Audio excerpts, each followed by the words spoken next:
Good afternoon, y'all.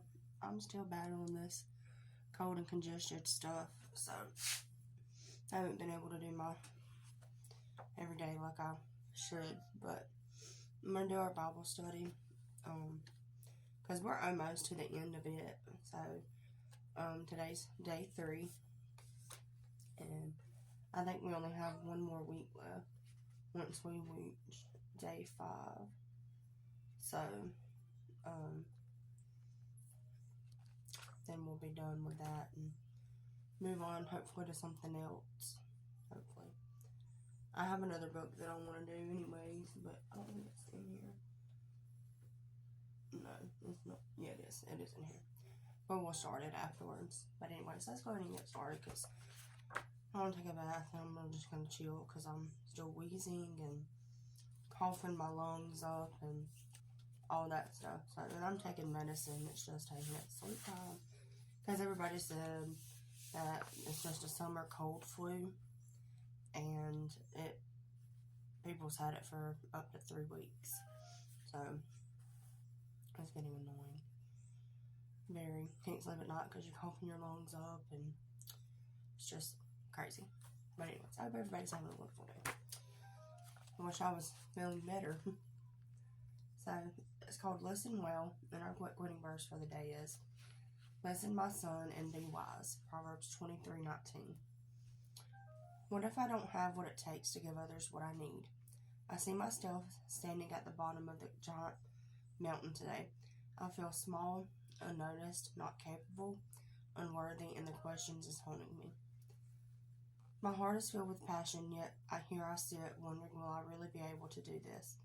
Something inside me whispers, you can do it, but it will be up to you if you do. Then I failed, disobeying, giving others what I think they deserve, a rule commitment back. A cold shoulder or an action that reflected what they just did to me. What am I doing wrong? I feel like I've always had a harder struggle than most people. Even as a little girl, things were always hard for me. In fact, I had to complete kindergarten twice. You can laugh, I have too. It's always been harder for me to accomplish things. Not a learning disability type struggle, but I feel like I have a deeper struggle with weakness than most people. My tennis coach in high school noticed it too. Chevrolet is my maiden name. You are just going to have to work harder than any of these other girls if you want to win a match. So I spent hours and hours on the tennis courts only to win one match the entire season. Nothing has ever seemed to come easily for me. Some people just seem to be good at life naturally. They make small efforts that go a long way.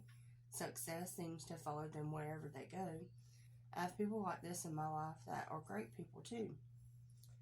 I realize each of us has our own struggles, but one of my greatest fears is because of my abundance of weakness. I'll never accomplish my good or my God-given dreams. I've always deeply struggling to keep up. Hours of writing, hours of message prep, hours of thinking. I spend more time preparing to do things God has called me to do than actually doing the things. And so the tasks that often lay before me make me feel I can never be successful at anything.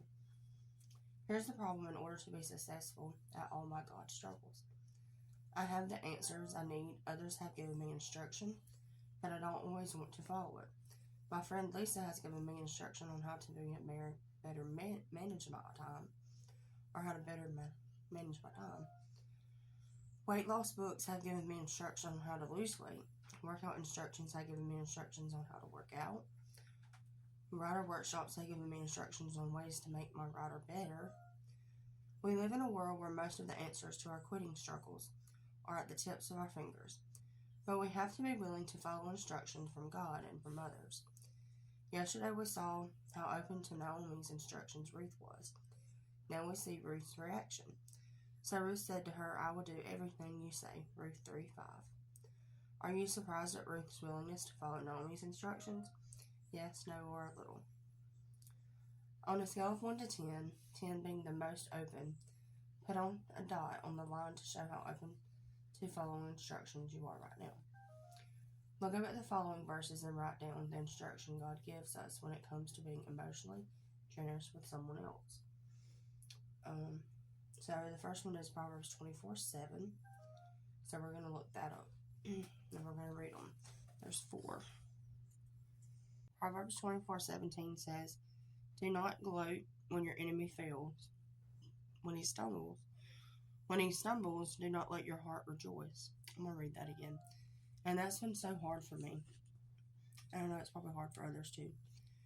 But it says, "Do not gloat when your enemy falls. When he stumbles, do not let your heart rejoice." So, let me see. One second. Okay, never mind. I'll kind of try to explain it the best I can because it doesn't give me one. So, what it means, like, or what I think it means.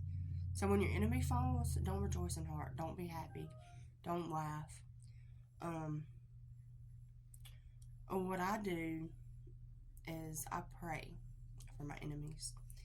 Even if I don't like them, I pray for them and pray that God will help them, lead them in the right direction, and help them to get better and to understand what God is trying to show them. If they open their eyes and they pray too, God will show you what to do.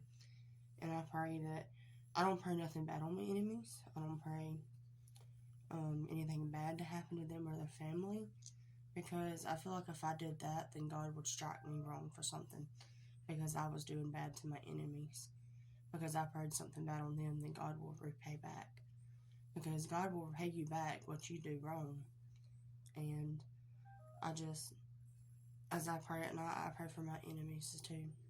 But I don't pray nothing bad to happen to them, if that makes sense. So let's move on to the next one. Luke 6:31 says, "Do to others as you would have them do to you. Do to others as you would have them do to you." Romans 12:18, "If it is possible, as far as it depends on you, live at peace with everyone." And it says, Christ followers are to do their best to cultivate peaceful relationships with others. Jesus himself pronounced special blessings on peacemakers. This does not mean that Christians are allowed to compromise their faith and values for the sake of getting along with or pleasing others. Christians must often take a bold stand against worldly values and behaviors, particularly when these things make their way into the church and steal people's devotion to God and His Word. Still, when it comes to how Christians behave toward others inside and outside the church, they should seek to influence people through compassion and kindness in an effort to overcome evil with good. Ephesians 4:23. To be made new in the attitude of your minds. And what it says is, like, put off your old self and put on the new self. 1 John 3:16. This is how we know what love is. Jesus Christ laid down his life for us, and we ought to lay down our lives for our brothers and sisters. Okay, so I know I'm running out of time.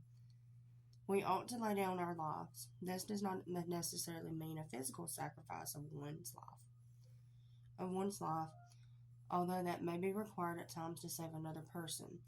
It means that we should be willing to put aside our own rights, interests, and concerns for the sake of the benefit of others, particularly to demonstrate God's love to them and bring them closer to Christ. And these are just a few of the many verses that provide us specific instructions on how to give others what we need, but will we listen? Write out today our quitting verse, Proverbs 23:19. Are you listening? Are you setting your heart on the right path to finish this journey strong? If this doesn't come easy for you, I totally get it. I'm right here with you, friend. Together, we'll just keep taking step by step to live out these habits. As we wrap up today, take 2 minutes and write out a prayer to God. Ask Him to show you what you are struggling to hear and follow through with. And I hope everyone has a blessed day, and I will try to see y'all again later for a Bible reading. If not, it'll be tomorrow, hopefully. I'm trying to get better, y'all, I promise. And as I read the Bible, as long as my Bible has those things where I can go back and go into further detail, I will. And if it doesn't, then I'll try to explain it the best of what I think to help y'all. Y'all have a blessed day. Love y'all. Jesus loves you.